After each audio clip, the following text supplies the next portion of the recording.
반갑습니다. 네. 네, 설 연휴 잘 보내셨습니까? 네.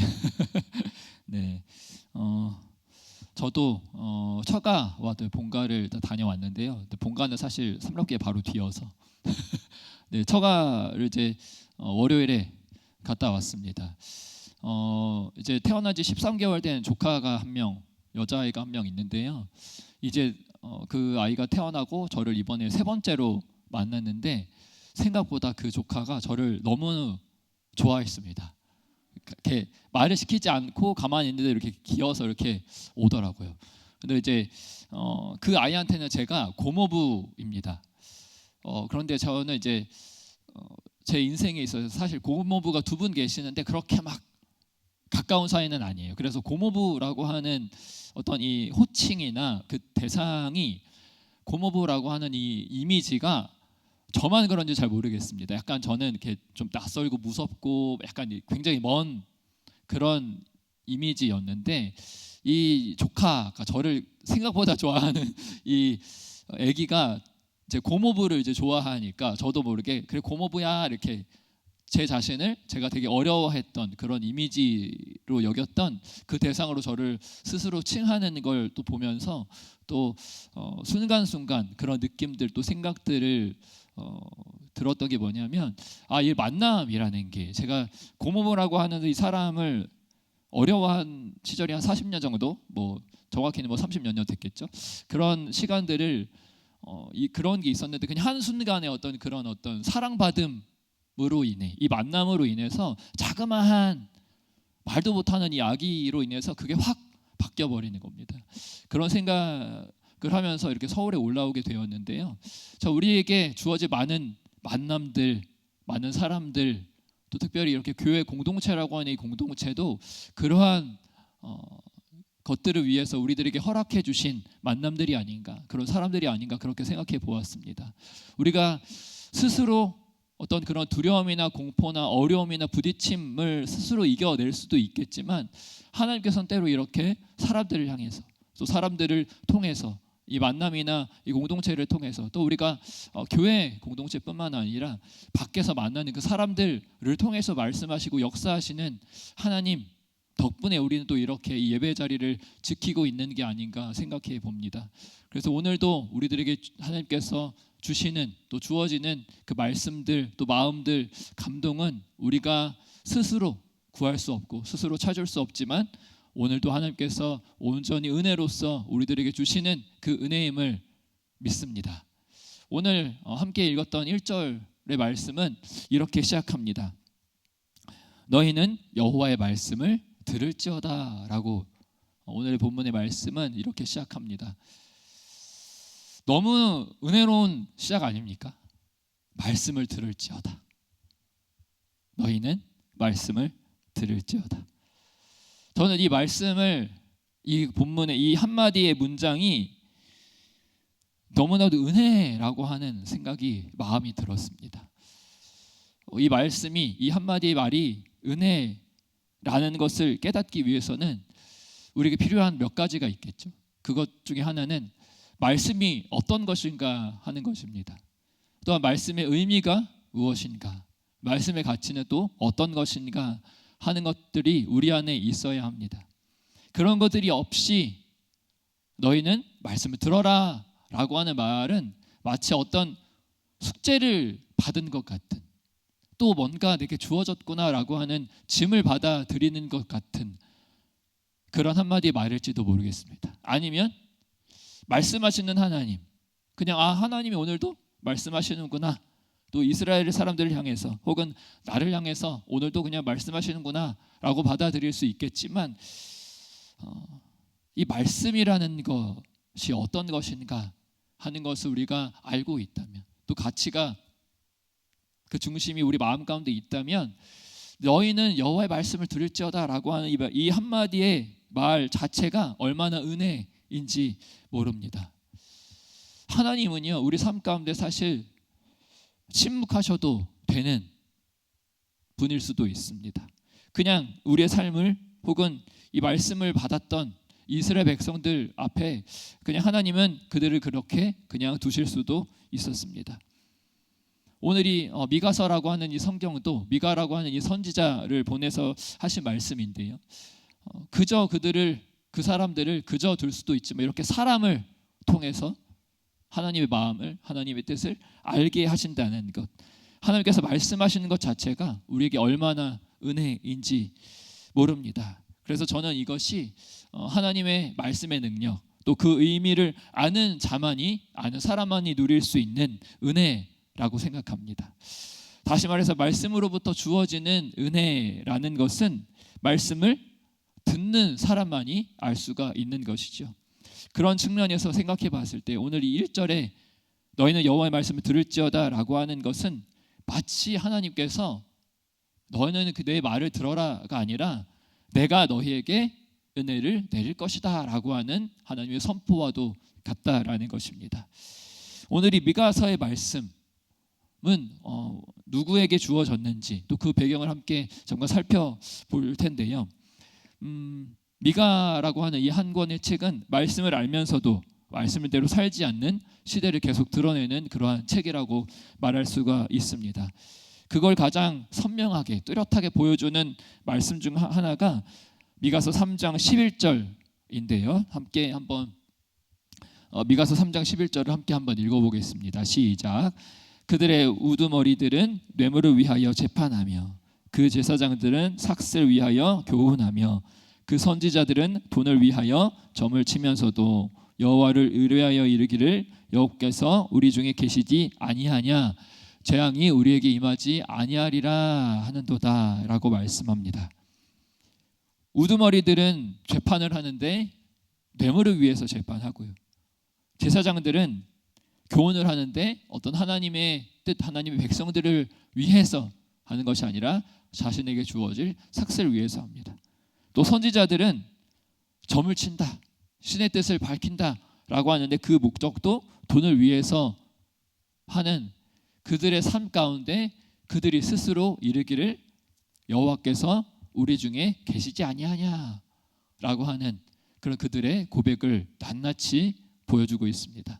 그러니까 그들의 삶과 상관없이 그들의 목적, 삶의 방향과 상관없이 하나님은 우리 가운데 계신다라고 떳떳하게 생각하며 살던 그런 사람들이었습니다.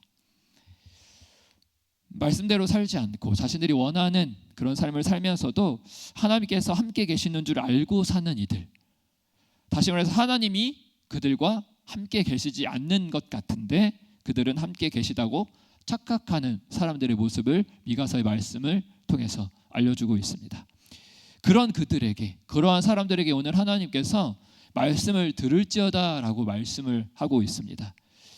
말씀을 들을지어다. 이 말은 단지 너희 좀 똑바로 살아라 라고 하는 훈계가 아니라 오히려 이렇게 말할 수가 있겠죠. 너희가 나에 대해서 착각하고 있어도 나는 여전히 너희에게 말씀하는 여호와이니라 라고 말하는 겁니다. 그저 서두에도 제가 말씀드렸던 것처럼 이들을 그냥 두실 수도 있습니다. 그냥 그렇게 살다가 그들에게 임할 심판과 재앙을 향해 그냥 두실 수도 있습니다. 하지만 하나님께서는 그들에게 말씀을 하셨다라는 사실입니다. 그래서 이러한 측면으로 우리가 생각해 보았을 때 말씀이라는 것은 단지 우리에게 숙제처럼 말씀대로 살아야 하는 어떤 지침으로만 주어진 것이 아니다라는 것이지요. 오늘도 하나님께서 우리 가운데 함께 계시다는 것을 가장 선명하게 드러내는 증거가 바로 말씀이라는 것입니다. 그러니까 이 말씀을 들을지어다라고 하는 것은 일종의 초대의 의미가 있습니다. 너희가 해야 할 일을 더 늘려주겠다가 아니라 너희가 지금 나에 대해서 오해하고 있어도 나는 여전히 너희 가운데서 말씀하시는 하나님으로 그렇게 서겠다라고 하시는 하나님의 선포라는 것이지요. 우리는 어쩌면 오늘 하루의 삶이 나도 모르게 순간순간 나의 생각들, 나의 말들, 나의 태도나 자세, 나의 발걸음이 말씀을 향하는 것이 아니라 나를 위하여 살아가는 시간들일지도 모르겠습니다. 말씀을 붙잡기보다 또 내 계획을 붙잡기도 하고 또 하나님을 향하기보다 내 욕심을 향하고 또 때로는 하나님의 뜻을 묻기보다는 내 방식대로 오늘 하루를 그렇게 밀고 나가는 시간들을 살 수도 있을 겁니다. 그런데도 여전히 우리의 하나님께서는 오늘 이런 우리의 삶 가운데 말씀하고 계시다라는 사실입니다. 그건 우리가 하나님과 함께 할 수 없을 만큼 우리의 생각들, 우리의 상태들이 흐트러져 있어도 하나님은 오늘도 우리 가운데 온전히 함께 계십니다. 또 우리가 그 하나님을 바라보게 하시고 듣게 하시는 은혜가 있다라는 사실을 우리가 함께 기억하시기를 바랍니다. 하나님은 여전히 우리들에게 또 이 말씀을 들었던 그 이스라엘 사람들에게 말씀하시는 하나님으로, 그리고 그 말씀이 들리는 그 자리로 우리 모두를 함께 초대하시고 또 그 초대 자체로 내가 너희와 관계를 끊지 않았다라는 것을 알려주신다라는 사실이지요. 하나님께서 우리들을 공동체로 또 교회로 부르셨습니다. 우리가 교회로 서 있다라는 사실, 또 우리가 주님의 성도, 또 하나의 가족으로 서 있다라는 것은 우리가 하나님 앞에 성도로 서겠습니다, 백성으로 살겠습니다가 아니라 하나님께서 우리들에게 말씀을 하심으로써, 또 말씀을 듣게 하심으로써 우리들을 그 자리로 불러 모아 주셨음을 기억하시는 저와 여러분이 되기를 소망합니다. 이어서 2절은 이렇게 이어서 말씀합니다. 여호와의 변론을 들으라.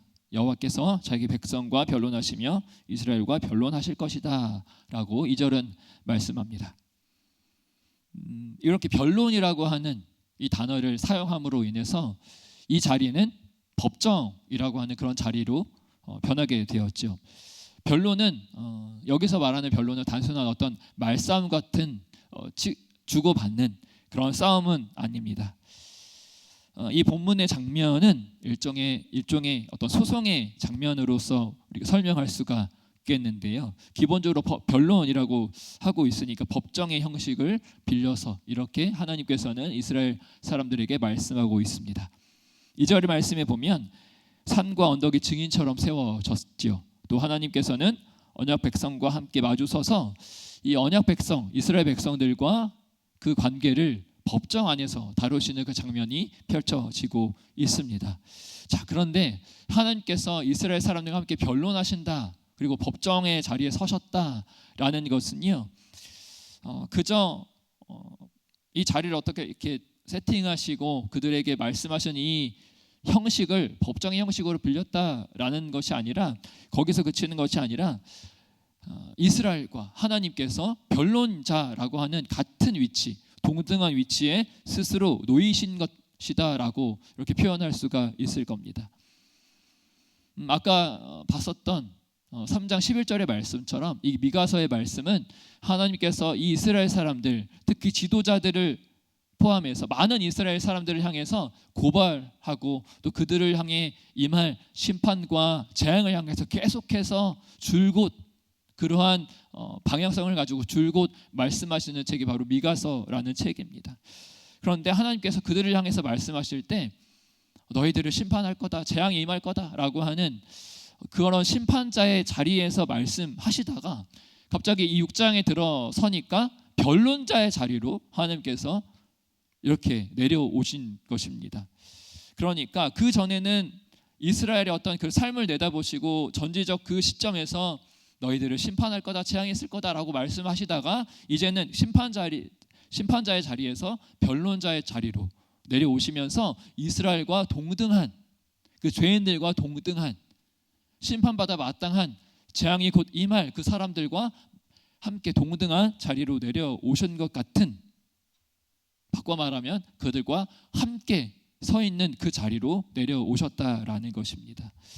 이것 역시 사실은 은혜로 밖에는 설명할 수 없는 장면입니다. 하나님께서는 그렇게 고발의 대상, 또 심판의 대상, 재앙의 대상이었던 이스라엘과 하나님은 같은 자리에 서셨다라는 것은 제가 조금 전에 표현했던 것처럼 하나님은 이렇게 해서라도 그들과 함께라는 것을 이들에게 가르쳐 주고 싶으셨던 것입니다. 물론 이후에 펼쳐질 하나님의 이 대화의 형식에 있어서도 법정의 변론의 그런 형식을 빌려서 말씀하시는 것이지만 어떻게든 하나님께서는 이들과 함께, 나는 너희와 함께 하기를 원하시는 하나님의 마음이 이 변론 이라고 하는 단어에 숨겨져 있다라는 것입니다. 그렇게 하나님께서는 이들에게 3절에 이어서 하나님의 마음을 이렇게 드러내시는데요. 3절에 보면 이렇게 말씀합니다. 내 백성아, 내가 무엇을 내게 행하였으며 무슨 일로 너를 괴롭게 하였느냐라고 말합니다. 내가 너에게 무엇을 행하였고 무슨 일로 너를 괴롭게 했느냐. 그러니까 내가 너희에게 잘못한 것이 무엇이냐라고 물으시면서 법정이니까요. 나의 혐의, 너희들이 바라보는 나의 혐의는 무엇이냐라고 이스라엘 향해서 묻고 계시는 것입니다. 이 말씀은 나 역시 심판 앞에 너희들과 같은 기준 앞에 서 있겠다라고 하시는 놀라운 그런 하나님의 선포하시는 말씀입니다. 내가 정말 너희들에게 잘못한 게 있다면 나도 심판을 받겠다라고 하는 뉘앙스가 담겨져 있죠. 물론 하나님은 죄가 없으시고 불의가 없으실 그런 분이시죠. 그런데도 하나님은 이 백성에게까지 이렇게 낮은 자리로 내려와서 물으시고 계시는 겁니다. 정말 내가 너희를 괴롭게 했느냐라고 하시면서 너희가 품은 그 오해를 이제 내 앞에 꺼내 놓아라라고 외치시는 것 같은 그런 하나님의 마음을 오늘 우리들에게 보여주고 있죠. 이런 게 바로 하나님의 마음이라고 할 수가 있습니다. 하나님은 이 미가서라고 하는 이 말씀을 통해서 심판이나 어떤 재앙을 목적처럼 그렇게 사용하시고 휘두르시는 분이 아니라 심판을 통해서라도 재앙을 통해서라도 그들을 끝내시는 게 아니라 그들의 죄악이나 어떤 그들의 그 모습들을 끝내려 하시는 게 아니라 다시금 그 이스라엘 사람들을 죄인들을 부르시고 모으셔서 다시금 이 하나님과 언약이라고 하는 관계 안으로 다시 데려오려 하시는 그 하나님의 마음을 우리는 살펴볼 수가 있는 것입니다. 그렇게 하나님께서 이스라엘과 하나님 그 두 변론자가 한 자리에 동등한 위치에 서 있을 수 있는 것은 같은 기준이 존재하고 있기 때문인데요. 그것은 바로 하나님께서 이 백성들에게 허락하여 주신 언약, 다른 말로 말하면 말씀이라는 것입니다. 하나님께서는 이전에도 이때에도 또 이후에도 하나님께서는 늘 말씀이라는 것, 또 언약이라는 것을 통해서 이 관계를 계속해서 유지하셨고 유지하고 계시며 유지하실 그 관계를 어떤 일에도 그들의 어떤 삶에도 이 관계를 깨트리지 않을 분이시라는 것을 이 하나님께서 6장 초반에 설정하신 이 모습을 통해서 우리는 확인할 수가 있는 것이지요. 이 다음 4절에서는 또 하나님께서 이렇게 말씀합니다. 내가 너를 애굽 땅에서 인도하여 내며 종 되었던 집에서 속량하였고 또 내가 모세와 아론과 미리암을 내 앞에 보내었었다라고 말합니다. 구약 성경에 보면 많은 곳에서 하나님께서 이스라엘 백성들을 애굽에서 꺼내오신 그 출애굽의 사건을 많은 곳에서 언급하는 장면을 우리는 어렵지 않게 볼 수가 있습니다. 그런데 오늘 이 말씀에는 모세와 아론과 미리암을 너희 앞에 보내었다라고 하는 말씀을 추가되었죠. 너의 앞에 보내었다라는 것은 이 세 사람을 너의 지도자로 세웠다, 지도자로서 보내었다라고 하는 이 말씀입니다. 오늘 이 미가서의 말씀은 3장 11절에서 본 것처럼 많은 지도자들의 무너져 있는 모습을 이 말씀을 통해서 이스라엘 사람들에게 꼬집고 있죠. 이 출애굽 사건은 단지 하나님께서 하나님과 이스라엘 백성들의 어떤 그 관계 안에서만 이루어진 것이 아니라 하나님께서 보내신 지도자들, 사람을 통해 역사하신 하나님, 그렇게 지도자를 세우시고 보내시고 행하셨던 그 하나님의 역사적인 역사들을 이렇게 다시 한번 깨우쳐 주고 있는 것입니다. 이 모세와 또 아론과 미리암이라고 하는 각자 특정한 역할이 주어졌던 이 사람들을 통해서 나는 너희들에게 계속해서 기회를 주었고 내가 너희들을 그렇게 인도해 내었고 내가 너와의 그 관계 안에서 내가 어떻게 행하였는지를 그렇게 이렇게 이 세 지도자들을 통해서 하나님은 그들의 기억을 상기시켜 주고 있다라는 것이죠. 미가서 3장에는 돈과 권력을 붙든 지도자들을 언급합니다. 하나님이 세우신 이 지도자들은 이렇게 백성들을 착취했던 그런 지도자가 아니라 원래는 하나님께서 지도자들을 모습들을 세우셨을 때 백성을 살리고 하나님께로 인도하시는 그런 역할을 부여하셨다라는 것을 이 세 명의 이름을 들면서 이들이 기억하게 해 주셨던 것입니다. 간단히 살펴본다면 모세라고 하는 사람은 말씀을 통해서 하나님의 그 말씀을 대언하는 것을 통해서 공동체를 이끄시고 세우셨죠. 또 아론이라고 하는 사람은 제사장의 또 시초로서 예배와 또 거룩함을 향하여 공동체를 가르치고 붙드셨던 그런 하나님을 기억할 수가 있습니다. 또 우리가 미리암 하면 쉽게 떠올릴 수 있는 장면이 미리암은 그 출애굽했을 때 하나님을 찬양했던 또 그 시를 올려드렸던 그 모습을 올려드릴 수가 있죠.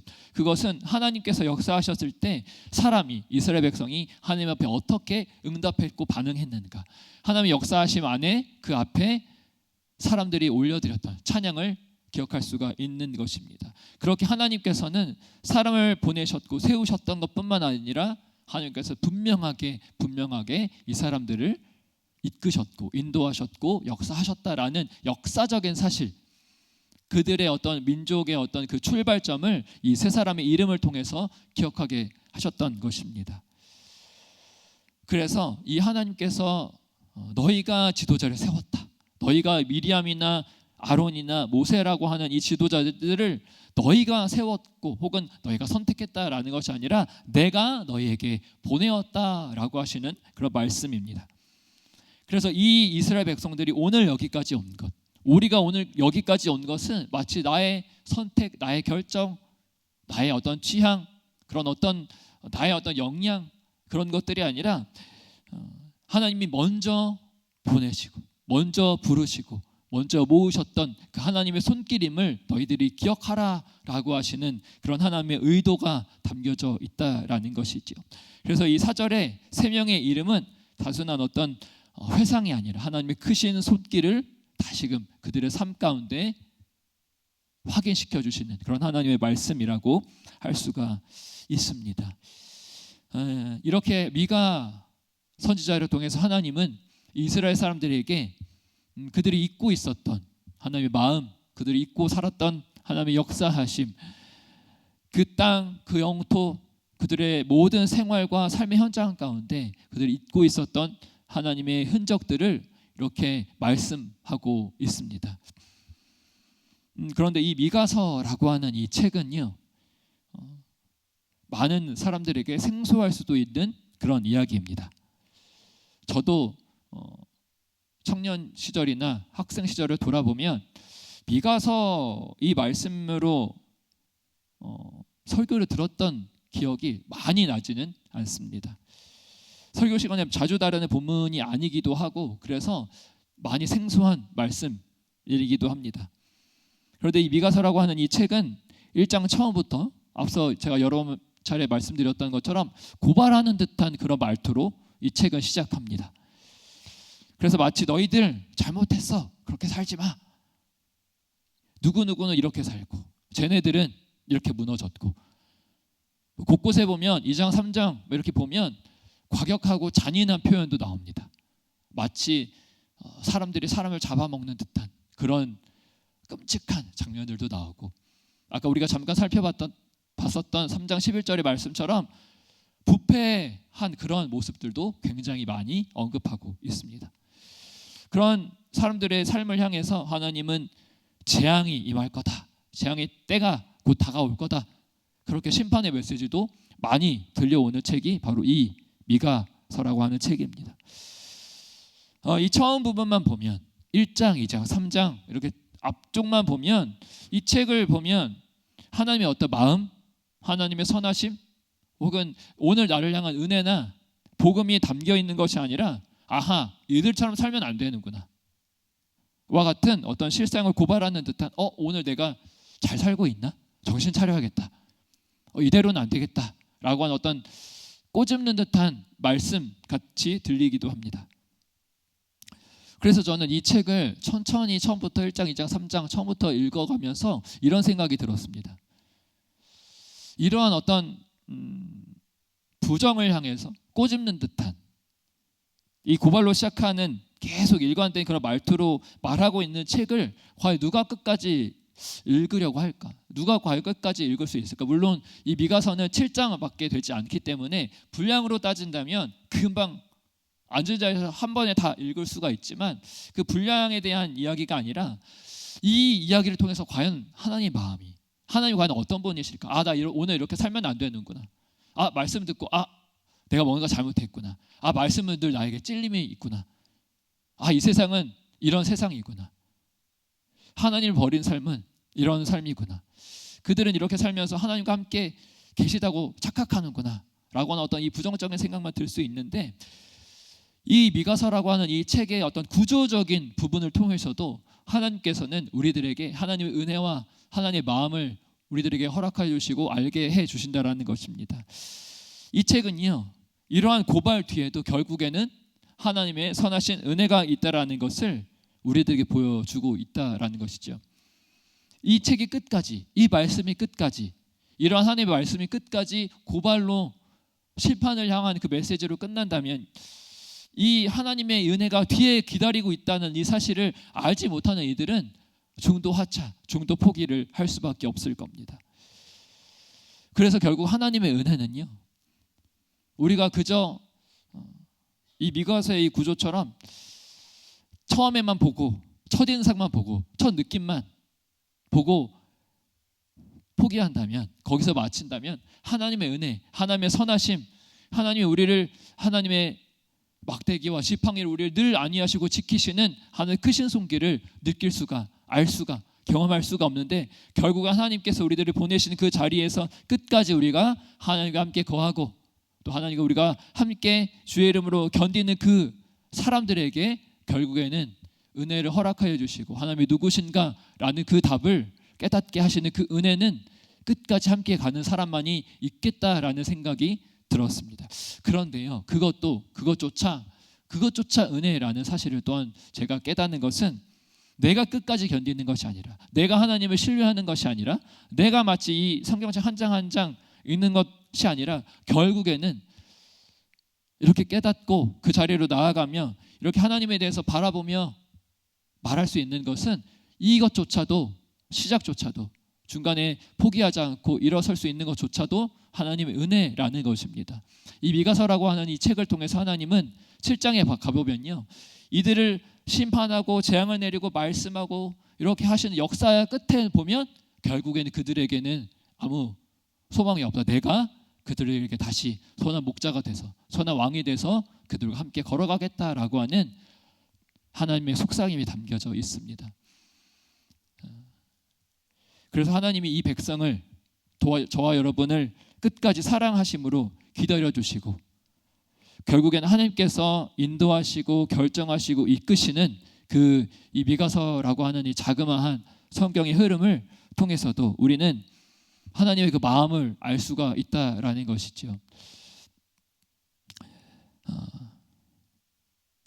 이 책의 구조, 또 오늘 이 말씀을 통해서 우리가 알 수 있는 하나님의 마음은 오늘 이 미가서에서 말하는 것처럼 때로는 어려운 일들, 이 미가서에서 말하고 있는 재앙과 같은 그런 일들이 벌어진다고 해도 그것이 하나님께서 나에게 주시는 끝이 아니라, 하나님의 말씀의 어떤 목적이 나를 어렵게 만드는 그 목적이 담겨져 있는 것이 아니라, 결국에는 이런 과정과 시간들을 통해서 결국에는 하나님의 선하신 은혜가 나의 앞에 기다리고 있음을 이 말씀을 통해, 그리고 우리에게 이미 주어진 언약을 통해 알게 되는 것, 그것조차 은혜이다라고 하는 것입니다. 왜냐하면 그 은혜는 결국 우리를 향한 하나님의 마음이기 때문입니다. 예레미야 29장 11절에 보면 재앙이 아니라 나의 생각은 평안이다 라고 말씀하시는 것처럼 하나님의 마음, 하나님이 우리를 향한 그 생각은 결국 평안이라고 할 수가 있습니다. 미가서가 오늘 이렇게 고발로 시작해도 결국 하나님께서 그들을 향해서 침묵하지 않고 끝까지 말씀하시는 이유는 하나님이 원래부터 지금까지 나의 백성, 그 이스라엘을 인도하시는 분이다라고 하는 사실입니다.